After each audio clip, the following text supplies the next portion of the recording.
কার্নিভালে Italy ও Latin আমেরিকার traditional বসন্তবরণ উৎসব। শিশু-কিশোর হতে শুরু করে সকল বয়সের লোকজন রং-বেরঙের সাজসজ্জায় নেচে গেয়ে পর্যবেক্ষক জনতার মধ্য দিয়ে প্যারেড মার্চের চিত্তবিনোদন করে থাকে। প্রতি বছরের মতো পাদোভার কাদোনিকাতে উদযাপিত হলো ৩১তম কার্নিভালে। এ রঙ্গ অনুষ্ঠানে স্থানীয় বাংলাদেশিরা সবুজ বাংলা অ্যাসোসিয়েশন পাদোভার পক্ষ হতে অংশগ্রহণ করে গর্বিত এবং আনন্দিত।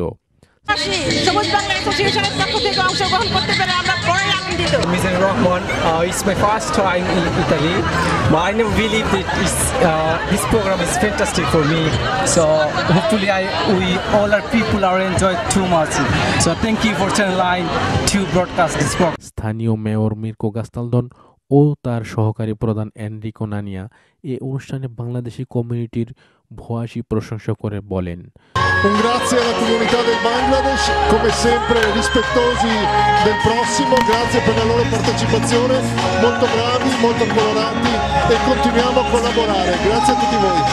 Molto piacere che la comunità del Bangladesh con l'associazione Shabuz Bangla sia qui al Carnevale di Cadonica anche quest'anno. সবুজ বাংলা অ্যাসোসিয়েশনের আয়োজকরা মনে করেন এই ধরনের অনুষ্ঠানের মধ্য দিয়ে প্রবাসী ইমিগ্রান্ট এবং ইটালিয়ানদের মাঝে ভ্রাতৃত্বের বন্ধন ও সামাজিক সুসম্পর্ক গড়ে উঠতে পারে। পাদোভা হতে ঘুরে এসে আলম মাহবুব, চ্যানেল 9 নিউজ, ভিসেন্সা, ইটালি।